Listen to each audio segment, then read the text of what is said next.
Thank you so much for tuning into the Woman to Woman podcast, a conversation for women like you, smart, successful, curious, and interested in being your best self. Join both Sarah and I as we discuss topics that women our age are actually interested in, with both of us being candid and often having differing views. As coaches, we sprinkle in advice and tips, along with humor and vulnerability. We hope you feel like a fly on the wall with two friends. Let's entertain and inform you and welcome you into our friendship. We appreciate you pressing play and spending some time with us, wherever you are in the world. Let the magic happen. And today it's a very chilled out episode. Angela and myself are sharing what has been the most transformative book that we have read and that has changed our perceptions of the world. And what is the main lessons that we kept from that books. So you can have all the reference of the books listed in the comments, but please do not hesitate to share what has been your favorite transformative book. We look forward to read it. Hello, Sarah. Hey, Angela, how are you? I'm really good today, actually. Today's a good day. Even though the weather in Melbourne is not sunny, it's very rainy for November, which is not great, but I'm in a good mood. And how are you? I'm good. Do you know that we call this 2021 year a Nina year? So Nina is actually La Nina. Yeah. yes. So Because of that, apparently it's raining everywhere, more than usual in every country. It's like it's impacting everyone, not just me. Yeah. Okay. And that comes every 4 years. That's right. La Nina. I'm not that expert, but I think it's coming. Yeah, I think it's coming. It's rotating. Yeah. Yeah, because we either have Anyway, okay, we're not weather experts, but we are definitely, experiencing a ridiculous amount of rain for us. And actually, we're a drought state, so it is very unusual to have this level of rain. Yes, so I'm lucky. It's not raining, but for me, it's like kind of normal that it's raining a lot because the monsoon season has started anyway in my country. So, yeah, it's raining. But when you live where I'm living in Malaysia, you get used to the rain. It's like a thing for us. Anyway, so I was thinking that maybe today we can share something that impacted our life, and I have in mind more about a book. What was the book that really impacted your life? Can you share this with us? Sure. Okay. I love talking about this. So the book that I recommend to everyone, and the book that changed my life, dramatically, I would say, changed the way I see life, is The Power of Now by Eckart Tolle. And basically, I was definitely on a spiritual / personal development journey before that, just before I read that book, actually. So I was raised Catholic and believing in God. And I don't believe in, like a white, a dude with a white beard in the sky, but I absolutely believe in a higher power. And I was dabbling with Buddhism before I read this book. And then this book, actually, what I loved about it is it pulled from a lot of religions the same theme, which is about the watcher. And so it introduced me to that concept. And for those who haven't gathered this concept yet, it is taking you outside yourself and allowing you to watch your actions and allowing you to connect to that part of you, which is not this physical body and is not just your brain, but is what I would consider your soul and the thing that I believe lasts forever. but it's more, the concept is not religious necessarily. It's more about taking you out of your thoughts and the ability for you to watch and look at your thoughts, and that's where all your power is. And it also introduces you. Now, this was something that I'd never dabbled with before, and I read this book not 20 years ago, but I'd say probably 15. And this is something I'm still learning about, which is getting into your body and the power of your body, and what Eckart calls the pain body, and how much he actually introduced me also to the concept of your body runs your life, not your brain. So all of your habits and everything is actually driven by your body. And then there's a larger concept, which is that your body carries all your trauma and your patterns, and and those subconscious behaviors that we do are all in our body, and how much our body holds our emotions. So, but it was the concept of the watcher and getting into, there's also, I love Deepak Chopra's idea of the gap. So which is, and I sort of amalgamated those two together. That other book actually would be one of my other most impactful books, which is The 7 Spiritual Laws by Deepak Chopra. And he really articulates falling into that gap, which Eckart Tolle, describes as being in the now, in the moment, and how life is only happening in that moment. And I think, as I've said on another episode, meditation helps me to drop into that gap. And everything is fine when you are in the present now, present moment, or when you're in the gap. And that's where all your power lies, and all your creativity. And that's also how you get into the flow. But that's a short and concise, explanation of how that happened to me. And, if you can get into that present moment and just feel connected energetically to everything, that's magic. And that's available to us at any time. And it actually radically changed my life. Yeah, I read as well The Power of Now from Eckart Tolle, and actually that was my first philosophy book that I have read. I think it was the first or the second, and I remember, at school when we were having, in France, it's mandatory to have philosophy before your in the degree of the bachelor, if you want. And I think most of people are too young to talk about philosophy at this age. But so when I heard about this book, I was like, I need to start reading it. And so when I dive into it, I realized that was a very philosophy book. But I love the learning of it. I don't necessarily remember about the body that, as you described it, but this is the beauty with words. It's like it lands differently for everyone. But I really admit that The Power of Now is a very powerful book, because it teaches you that you need to remain present. And it's in the present moment, it's really in the now, that magic can happen. And I mean, you beautifully explained it. So yes, I remember I love this book. It's really a nice book that I enjoyed. I'm not sure I'm gonna read it back again now. But it's, I mean, when I read the book, it was really complementary with what I was doing in meditation, because meditation is that being in this gap, being in that moment where it's not because nothing happens that you have that feeling of nothing is happening, that nothing really happened.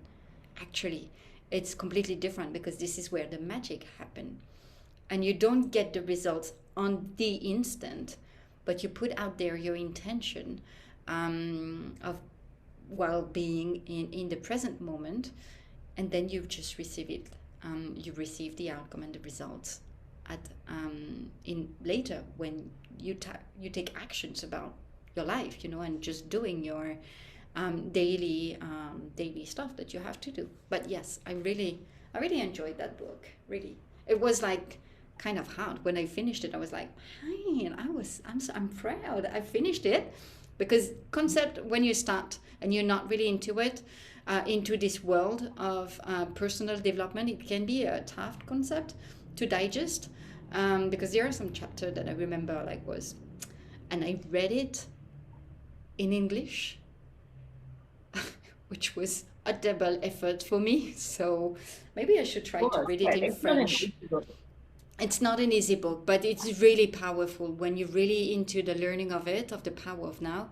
It's really a beautiful book. I remember mine. I remember having reading it, and it impacted as well. What I didn't say that I wanted to say is that it's the book that taught me that you are not your thoughts. You know how we're so identified, you know, like my thoughts are like, oh, you're a girl. Do you know what I mean? You know, you can only behave like this in the world and blah, blah, or, you know, all the concepts and constructs that come with life and how you associate yourself. It actually helped you to step out of that, and your life only begins when you realize you're not your thoughts. Yeah. And all that control.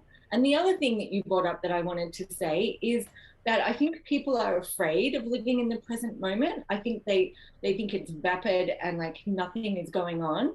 But when you read that book and I don't know, for me, I sort of felt like I tuned into a different frequency.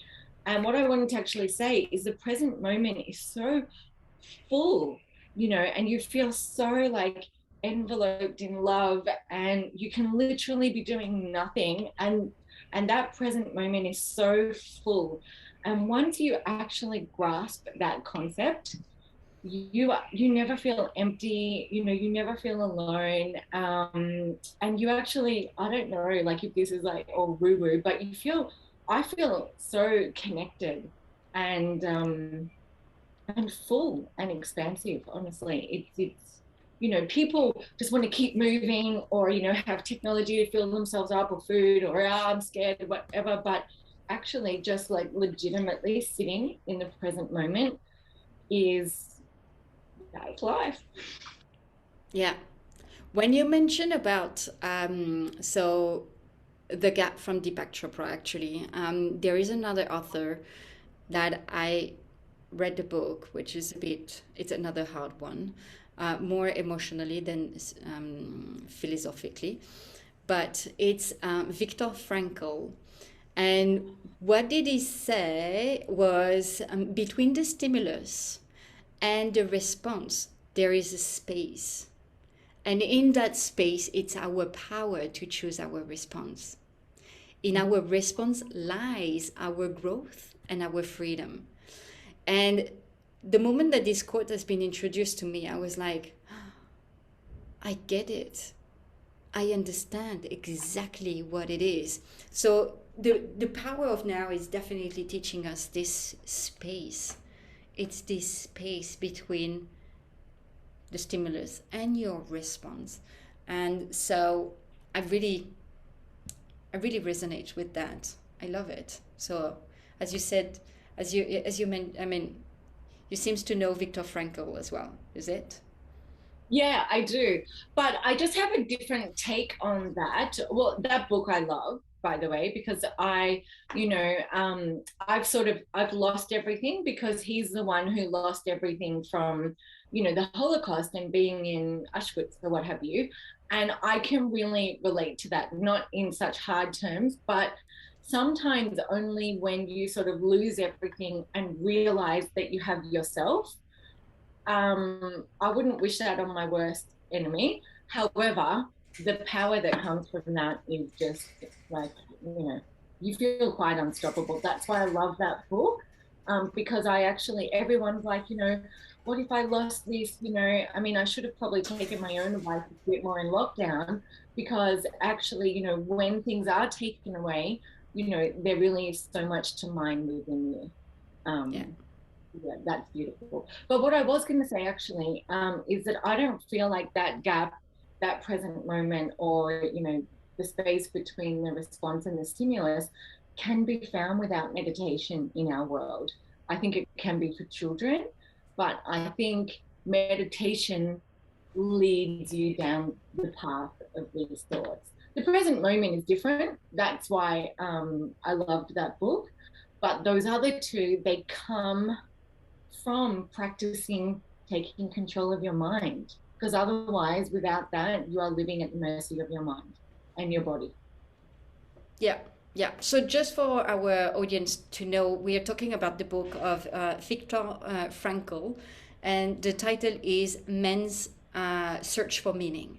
So that's just another book. We won't go into that book because it's a hard one emotionally. If you want, as she described, it's like about the Holocaust story. He lost everything and everyone.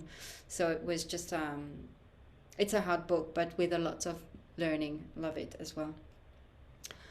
All right. So my book that has been impactful. I'm reading a lot. I wanted to take many books, but we decided to go only for one, even though we did already three. But the one that I really, really been impactful was when I started my spiritual journey, spiritual slash personal development. I think these are two words which can be connected, but some people will just go for personal growth, mastering the mind, and some will go for the spiritual mind with connection with a higher self. Can be connected, both can be separated. Not judgment here, but my book was Ask and It's a Given from Esther and Abraham Hicks. Highly spiritual book, actually, because it's really connecting with the source that you can call the God. I mean, you can call God, Allah, and all the God's names that exist out there. In order for me to be really impartial there, I'm just going to call it the source or the universe, and then you call it the way you wish.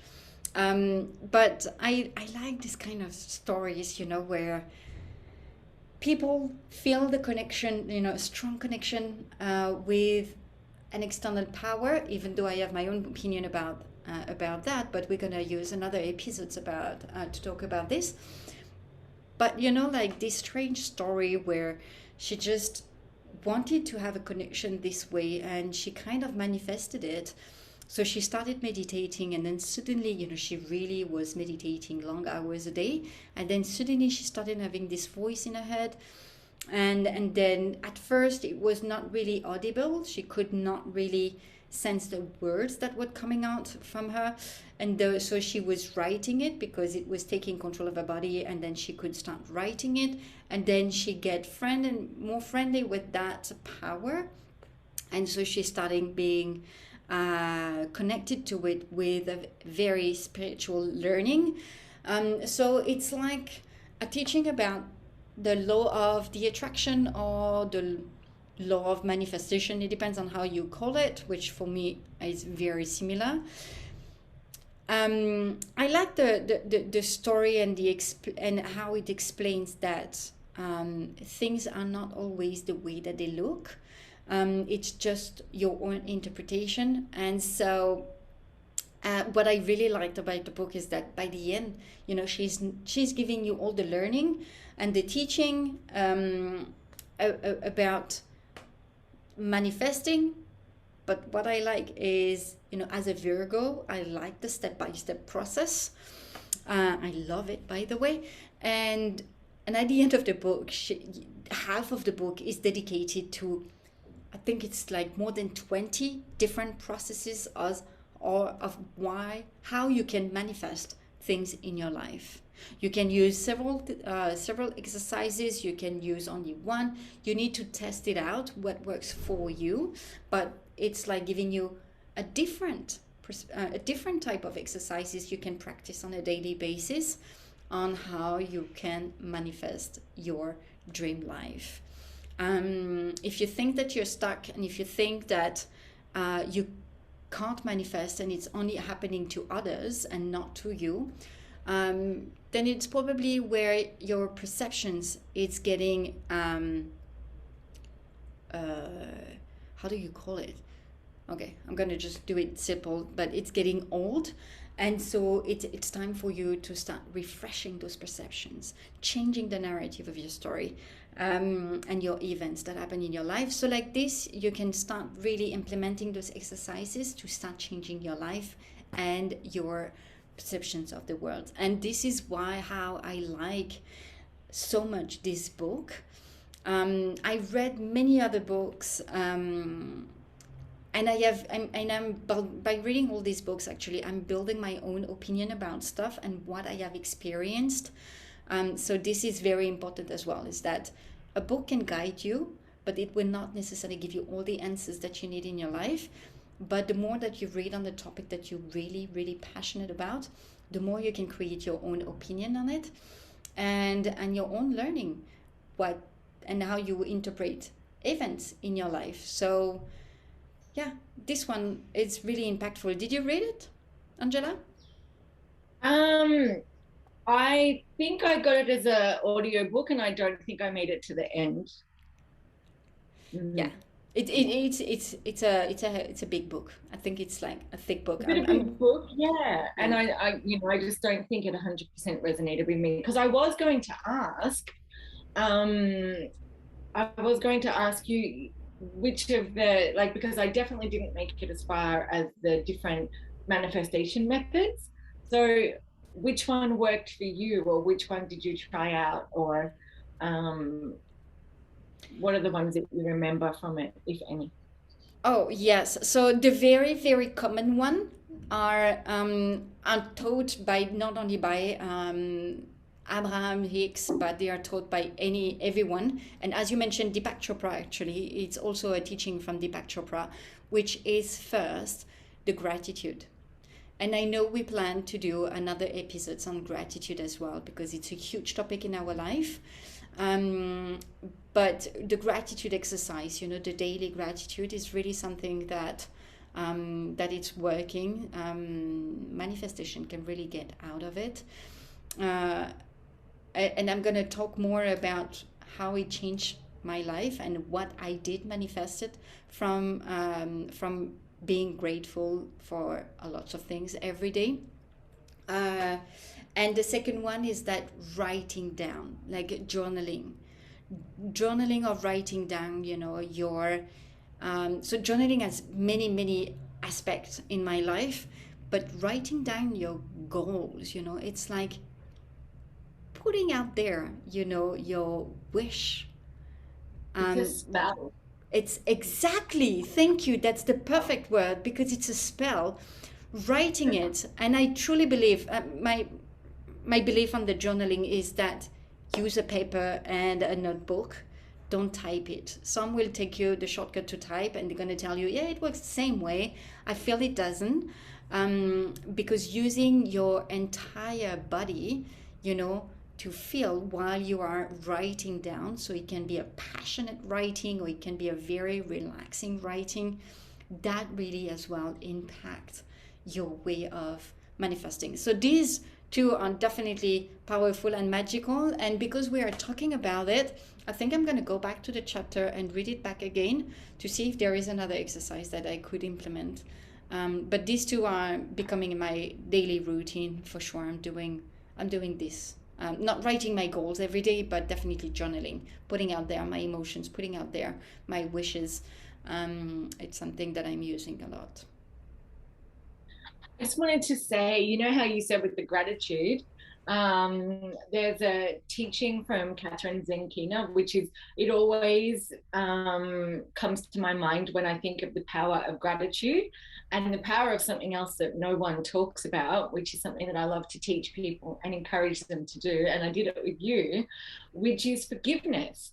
And she says that with your magnet, of what you draw to yourself, and so we all know about attraction. So whatever we attract into our life, whether you believe in the power of, the law of attraction or not, really our life is, what we attract into it. And she says that with the magnet, you clean one side by being grateful and practicing gratitude, and you clean the other side by forgiveness. And I've never forgotten that.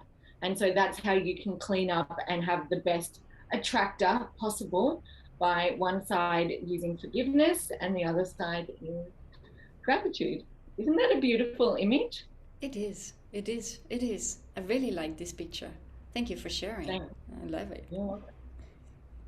Okay, so these were the books that impacted us. I think I can see your shelf behind you. I think you have more than one actually, and I do. I just want to ask you, how do you read? Are you still using the book with the pages, or are you digitally a digital reader? Oh, great question. Like everything in this world, I'm a bit of both. So I have had a Kindle in the past, which I loved, and I actually did quite a bit of studying on it, but some reading as well. And then I lost it throughout the years. What I do never read on is I can't read on a tablet or a phone. Doesn't do it for me. So I'm a lot about books, but I have heaps of books, and I can't do it all the time, and I'm someone who needs to have it in my handbag, and I've tried to get them from the library and I can't read them in time. I'm a slow reader. I love to read word by word. I've learned a lot about, speed reading, but for me, it's actually kind of like eating. Like, I don't want to get the gist of a book. I want to, chew on every word. So I'm a really slow reader. But audiobooks, I wanted to listen to a book a week. That certainly didn't happen. But audiobooks, I've listened to heaps of books, and that is a good way for me. But I've suddenly gotten really bored of it, and I definitely don't think I take it in to the level that I do when I'm reading. So I bought a Kindle very recently, and I'm reading it at nighttime. So I love a Kindle, but that's the only digital way that I can ingest books. So I currently have one book in paperback form. Oh, I do have a really good tip for people. And this is just for recycling and for cheapness and for lots of different reasons. Also because you can pick up random books. I don't know if you have something called op shops or like thrift shops in Malaysia, but do you know what it is?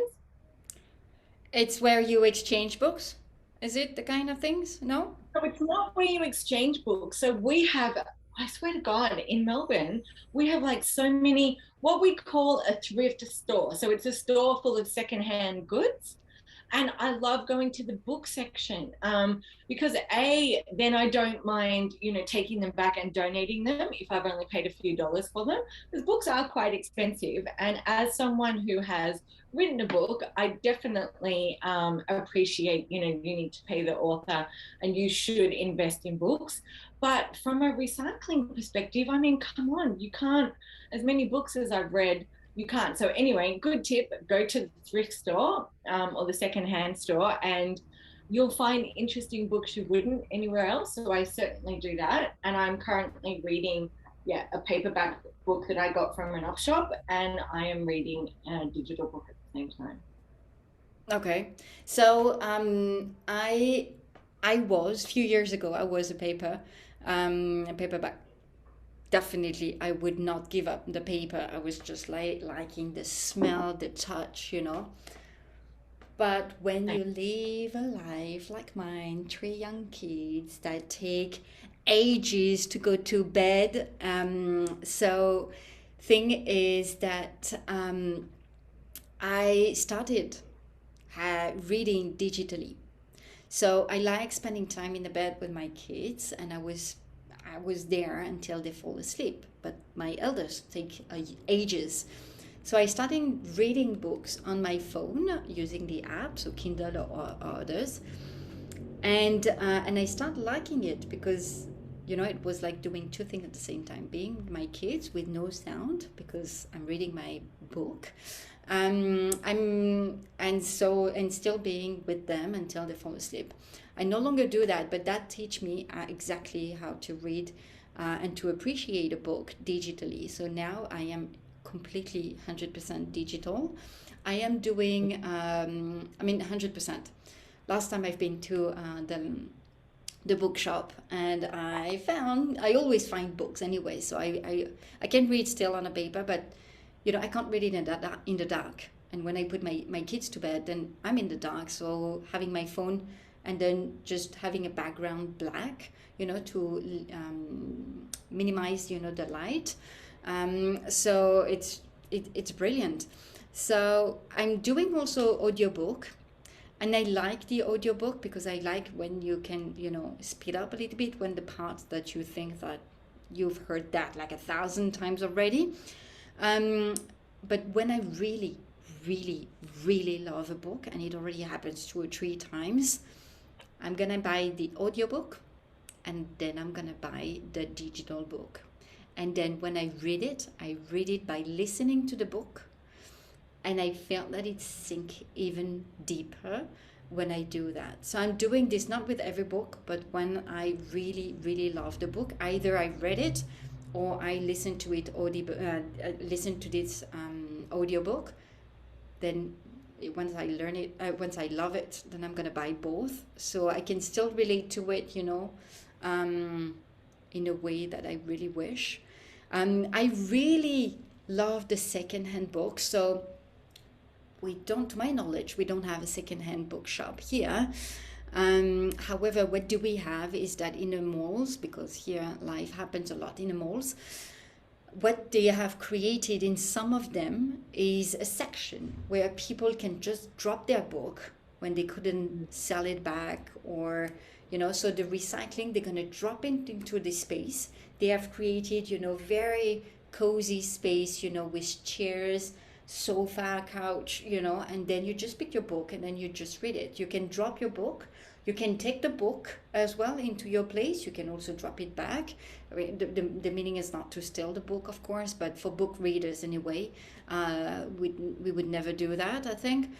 But the idea is that, so this is what we have in Malaysia. I'm not sure if you have that in Australia, but it's like free. You don't have to pay for anything.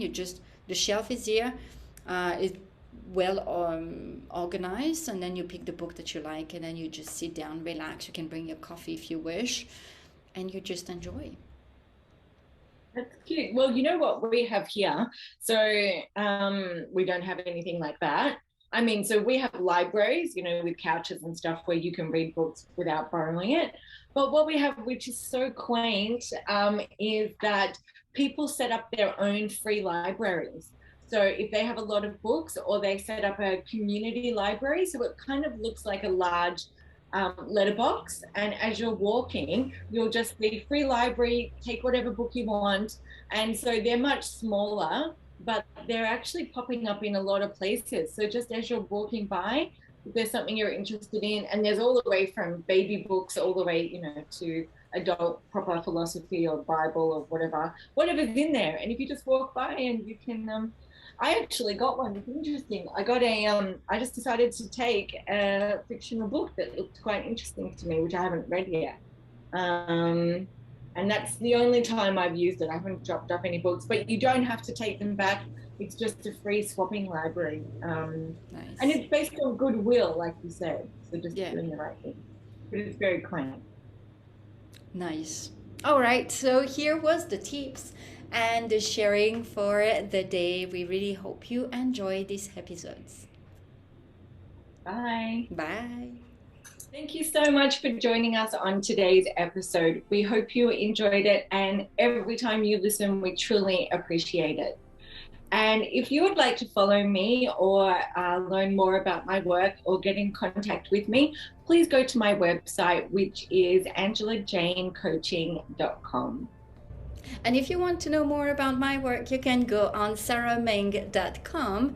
All the details are going to be listed in a comment below.